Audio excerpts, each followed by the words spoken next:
Hi friends, ఇది Monday morning blog.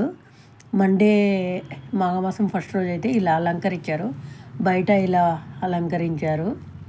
టెంపుల్కి అయితే వెళ్ళొచ్చేసి ఇంకా బ్రేక్ఫాస్ట్ చేద్దామని వస్తున్నాను. నా కిచెన్లో అయితే ఇక్కడే కరెక్ట్గా విండో ఉంటుంది. మార్నింగ్ టైమ్స్ ఎండ ఇటు సైడ్ నుంచి లోపలికి వస్తుంది. అందుకే నేను అసలు ఎక్కడ ట్రైపాడ్ సెట్ చేసుకోలేకపోతున్నాను. ఇంకా అదే యాంగిల్లో షూట్ చేయాల్సి వస్తుంది నాకు. ఇంకా ఈరోజు ఇడ్లీ చేద్దామనేది ఇడ్లీ పెట్టేస్తున్నాను. ఇంకా ఇడ్లీ ప్లేట్లు పెట్టేసి ఇంకా చట్నీ అయితే చేద్దాం అనుకుంటున్నాను. ఇంకా ట్రైపాడ్ సెట్ చేసుకుందామని ఈ సామాన్లు పెట్టే స్టాండ్ అయితే కింద పెట్టేసుకున్నాను. ఇంకా ఉల్లిపాయ పచ్చిమిర్చి వేస్తున్నాను పల్లీల చట్నీకి. ఒక్కొక్కసారి ఒక్కొక్కలాగా చేస్తుంటాను. నాకు టైముని బట్టి వీలుని బట్టి చేస్తూ ఉంటాను. ఒక్కొక్కసారి ఉట్టి పచ్చిమిర్చి ఒకటే వేస్తాను, ఒక్కొక్కసారి ఆనియన్ వేస్తాను. ఇక్కడ కడాయిలో కొద్దిగా ఆయిల్ వేసి ఇంకా ఆనియన్ పచ్చిమిర్చి వేస్తున్నాను.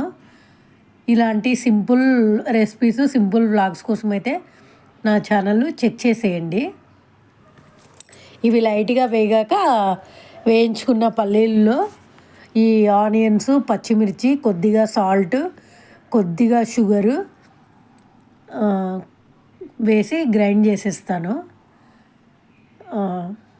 టెంపుల్కి వెళ్ళొచ్చేసరికి లేట్ అయిపోయింది. అందుకే నాకు అసలు కొత్తిమీర, కరివేపాకు కూడా గుర్తులేదు ఈరోజు. ఇంకా చట్నీ అయిపోయింది. తాలింపు అయితే వేస్తున్నాను. ఇంకా తాలింపు ఆవాలు, జీలకర్ర, కొద్దిగా మినపప్పు వేశాను. ఇంకా ఎండుమిర్చి, కరివేపాకు వేశాను. ఇంకా చట్నీ కూడా అయిపోయింది. ఇవాళ బ్రేక్ఫాస్ట్ ఇడ్లీ చట్నీ. ఇంకా నా కోసం అయితే బనానా మ్యూస్లీ షేక్ చేసుకున్నాను. ఆ వీడియో అయితే నిన్ననే పోస్ట్ చేసేసాను, ట్యాగ్ చేస్తాను, చెక్ చేసేయండి. ఇలాంటి హెల్తీ బ్రేక్ఫాస్ట్ స్మూతీస్ కోసం నా ఛానల్ అయితే ఫాలో అవ్వండి. చాలా రకాల స్మూతీలు అయితే ప్లేలిస్ట్ చేసి పెట్టాను, చెక్ చేసేయండి ఒకసారి.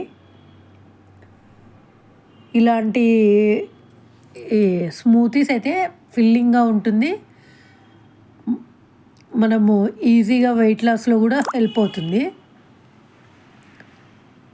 అంతే, నిన్నటి వ్లాగ్ ఇది. Bye, thanks for watching.